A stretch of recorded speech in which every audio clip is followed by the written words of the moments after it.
The unconventional project. The hegemony had dominated the stars for millennia, their vast fleets stretching across thousands of systems. They ruled with technological superiority and unquestioned authority.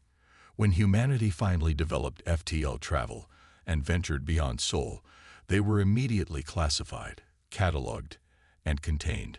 Earth became just another developing world on the hegemony's endless roster, a curiosity at best, a nuisance at worst. Submit tribute, accept oversight, remain within designated travel zones. The hegemony emissary's voice boomed through the United Earth Council chamber, its translator device flattening the aliens' complex vocalizations into sterile commands. Your species shows promise. In a mere century or two, you may qualify for associate status. The council representatives nodded meekly. What choice did they have? The hegemony's monitoring stations ringed the solar system, their automated defense platforms capable of vaporizing any unauthorized vessels.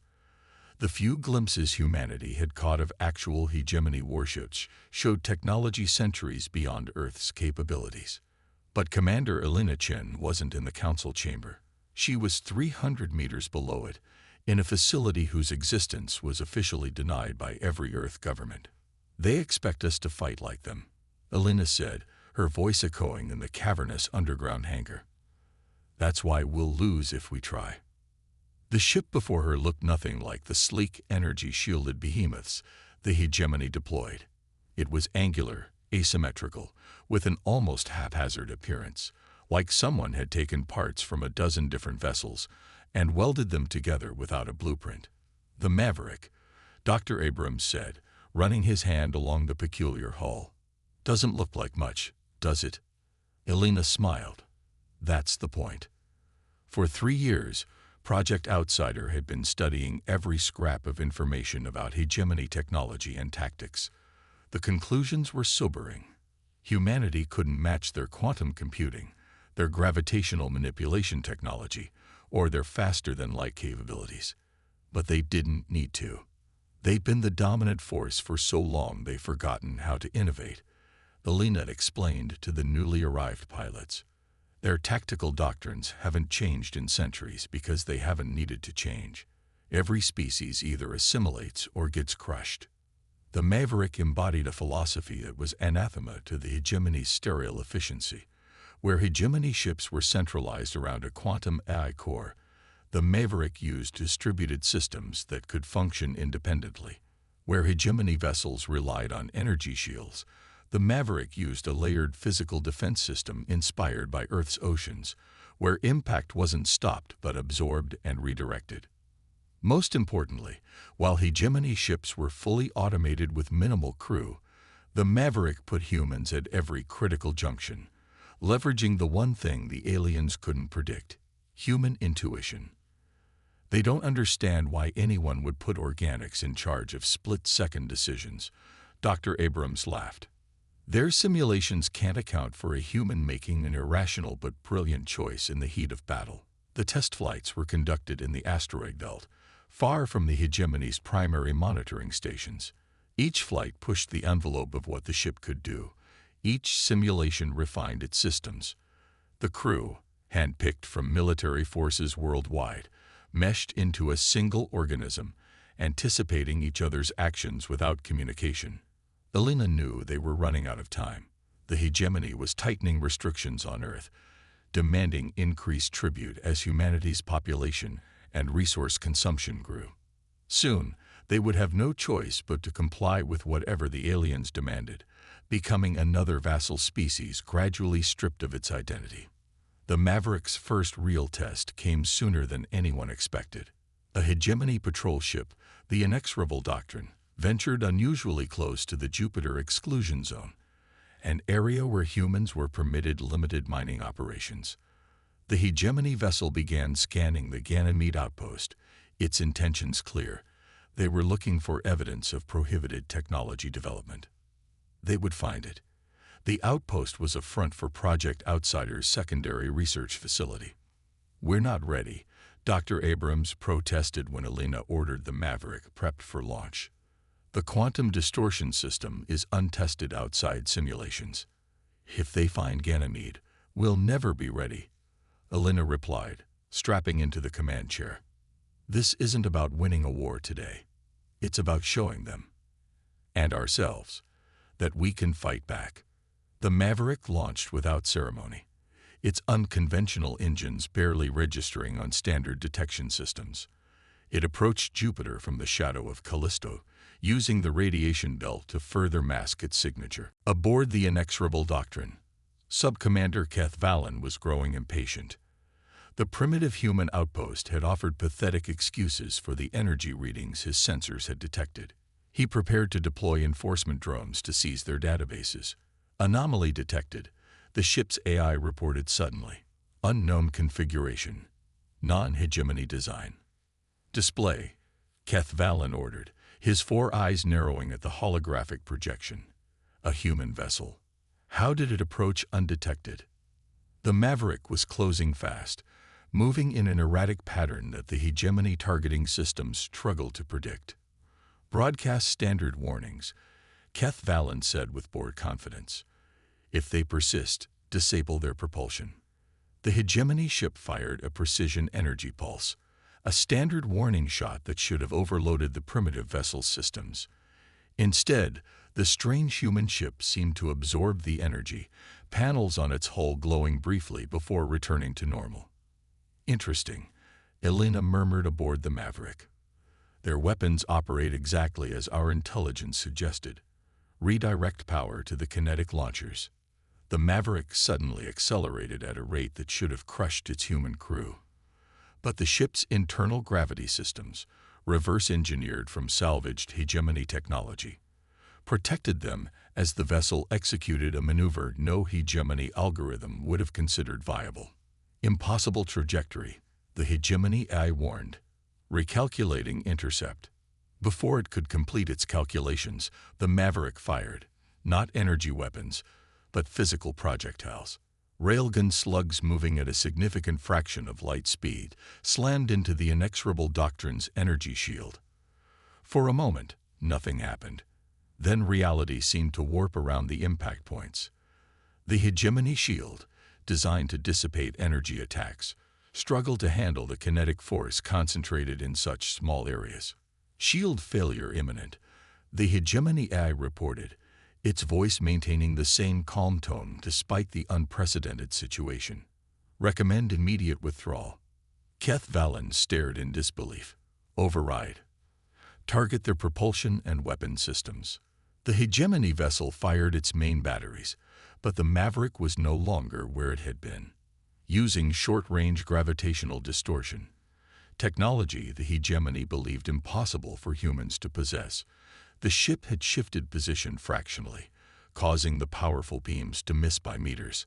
All batteries, continuous fire, Keth Valen ordered, his professional demeanor cracking. The space around the Jupiter exclusion zone lit up as the hegemony ship unleashed its arsenal. Not a single shot connected. The Maverick moved with precision that seemed to anticipate each attack before it was launched. Their firing patterns are predictable, Elena explained to her crew. Their tactical database hasn't been significantly updated in centuries. They have no protocols for dealing with our type of ship. The Maverick closed distance rapidly, firing another volley of kinetic projectiles. This time, they pierced the weakened shields of the inexorable Doctrine, striking critical systems with surgical precision. The hegemony vessel's lights flickered, and it began to drift. Target their communication array, Elena ordered. Don't destroy the ship. The final shot disabled the hegemony vessel's ability to send faster-than-light messages without destroying the ship itself. Elena opened a communication channel. Hegemony vessel, this is Commander Chen of Earth Vessel Maverick. Your ship is disabled, but your life support remains intact. Withdraw from Jupiter space immediately using your auxiliary systems, or we will be forced to take further action. There was a long silence before the reply came. This action constitutes rebellion against the hegemony. Keth Valen's voice was rigid with shock. The consequences will be severe. We're counting on it, Elena replied, closing the channel. She turned to her crew, their faces a mixture of elation and terror at what they had just accomplished. Send the signal to Earth. Operation Defiance is now active. As the damaged hegemony ship limped away, Alina knew they had just changed the course of human history. The Maverick wasn't just a ship, it was a statement. Humanity would not submit quietly to alien domination. They would fight in ways the hegemony could never anticipate. And this was just the beginning. The resistance ignites. The hegemony responded exactly as Alina had predicted, with overwhelming force and utter confusion. 3 massive warships appeared at the edge of the solar system within days of the Jupiter incident. Their message was broadcast on all frequencies in multiple human languages. The recent act of aggression against a hegemony vessel represents a severe violation of established protocols. Submit the responsible parties and all prohibited technology immediately. Failure to comply will result in orbital bombardment of major population centers. The United Earth Council convened an emergency session, panic evident in every representative's face. The hegemony had never been defied like this by a developing world, and their response would set an example for any other species considering rebellion. We must comply, the European Union representative argued. We cannot risk billions of lives over one unauthorized ship. If we surrender now, we surrender forever, the African coalition delegate countered. The Maverick proved they're not invincible. The debate became moot when communication systems worldwide displayed a message from an unknown source. Footage of the battle near Jupiter, showing a single Earth vessel defeating a hegemony ship. The final frame held a simple message: humanity will not kneel. Below the council chamber, Alina watched the growing chaos with grim satisfaction. Phase 2 is operational, Dr. Abrams reported. The Artemis, the Phoenix, and the Trickster launched successfully. Each has reached their designated positions. While the Maverick had been their first success, it hadn't been the only ship under development. Project Outsider had been building other vessels, each with different specializations, but the same underlying philosophy: unpredictable, human-centered designs that defied hegemony tactical doctrine. The Artemis was built for stealth and reconnaissance, capable of remaining undetected even when passing through active sensor grids. The Phoenix specialized in electronic warfare, able to hijack and redirect hegemony automated systems. The Trickster was perhaps the strangest, a ship designed to appear as debris or natural phenomena until it struck with devastating close-range weapons. What about our potential allies? Alina asked. 3 species have responded to our encoded transmissions, Abrams said. The Ketheri, the Voldan, and surprisingly, the Meraxians. This had been the riskiest part of their plan. Earth wasn't the only world chafing under hegemony rule. For centuries, the aliens had subjugated developing species, extracting resources and technology, while offering the hollow promise of eventual equality. Some, like the insectoid Ketheri, had been under their thumb for millennia, their development deliberately stunted to prevent any threat to hegemony dominance. Project Outsider had been secretly communicating with resistance movements on these worlds, sharing their unconventional design philosophy and battle tactics. If enough species rose simultaneously, the hegemony's rigid command structure would be overwhelmed. The hegemony warships are moving into high Earth orbit, reported Lieutenant Seto from Tactical. They're positioning for intimidation, not immediate attack. They want to make a show of force before they start shooting. Alina nodded. It gives us time for the final preparations. The 3 hegemony warships formed a triangle above Earth, their massive hulls visible even from the ground as bright stars moving in perfect formation. Their weapon systems powered up, not firing yet, but making their capability for destruction clear to the panicking population below. In orbit, the automated defense platforms the hegemony had placed around Earth decades ago received new instructions from their masters. They began to reposition, preparing to prevent any Earth vessels from escaping the system once the bombardment began. What the hegemony didn't know was that these platforms had been compromised months ago. The Phoenix, hiding in low orbit, sent the activation signal. Aboard the Leave Hegemony warship, Supreme Commander Zex Kalar was preparing his final ultimatum when alarms blared across the command deck. "Defense platforms are firing," his second reported in disbelief. Across Earth orbit, the Hegemony's own automated defenses turned against them, unleashing coordinated strikes against the three warships. Their shields held, but the surprise was total. "Impossible," Zex Kalar snarled. "Override command protocols immediately." But the Phoenix had infected the platforms with a continuously evolving algorithm based on human neural patterns, something the rigidly logical hegemony systems couldn't predict or counter quickly. As the warships struggled to regain control of their defense network, the Maverick, Artemis, and Trickster struck from three different vectors.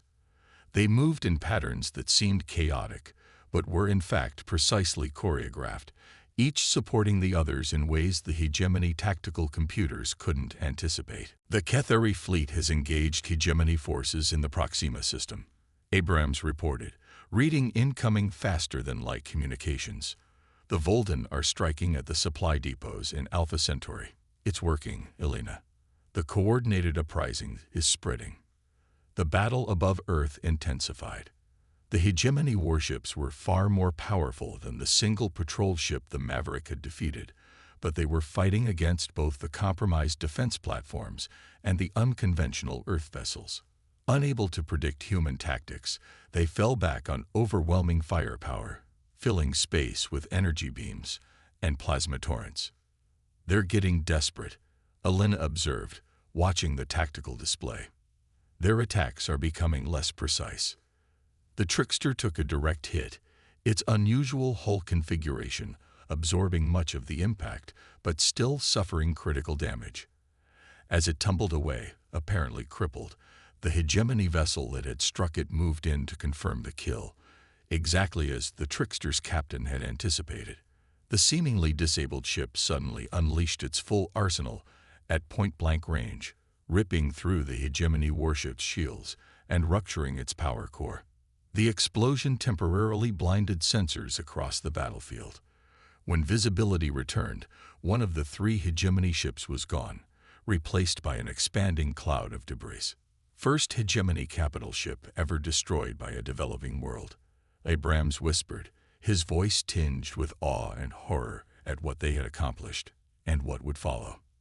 The remaining two hegemony warships immediately adjusted their tactics, pulling back to a defensive formation and coordinating their fire more carefully.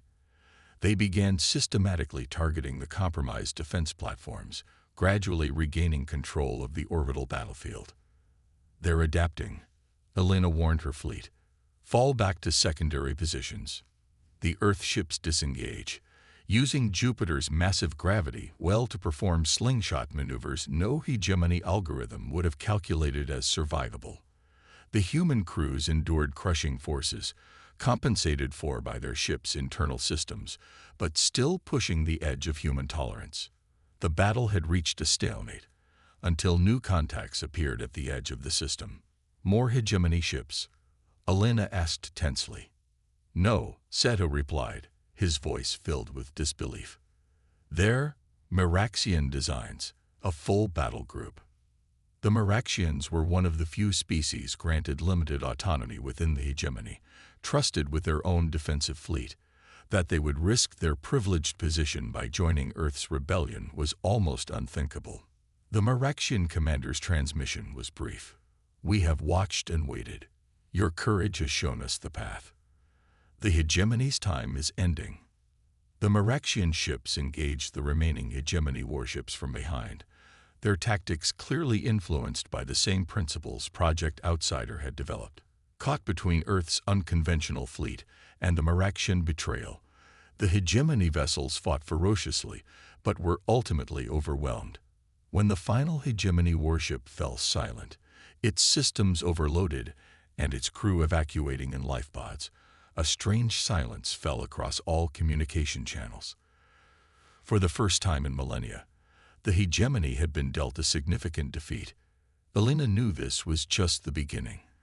The hegemony controlled thousands of systems, They would return with a force that dwarfed anything seen today. But something fundamental had changed in the galactic order. "We've received transmissions from 17 more species," Abrams reported, his voice hoarse with exhaustion but triumphant. "They've been monitoring the battle. They're asking for our ship designs, our tactical doctrines. Send them everything," Alina ordered, "and prepare a message for the Hegemony Council." The recording was simple and direct. Alina, still in her battle-worn uniform, looked directly into the camera. "To the Hegemony Council. Today marks the end of your uncontested rule. Humanity and our allies do not seek your destruction, but we will no longer accept subjugation. We offer you a choice. Recognize the sovereignty of Earth and all other developing worlds, or face a war unlike any your empire has ever known. We will not fight according to your rules or expectations. We will not be predictable. We will not be controlled. The decision is yours." As the message was transmitted via captured hegemony communication relays to every system in their domain, Alina looked out at the stars visible from the Maverick's observation deck. For thousands of years, those stars had belonged to an empire that saw humanity as barely sentient livestock to be managed and exploited. Now they represented possibility, a future where humanity and other species would forge their own destinies, leveraging what the hegemony had always underestimated: creativity, unpredictability, and the fierce determination to be free. The Maverick had been dismissed as a joke when first unveiled to Earth's military leaders. Too unconventional, too strange, too human. Now it had become the hegemony's worst nightmare. And this was only the beginning.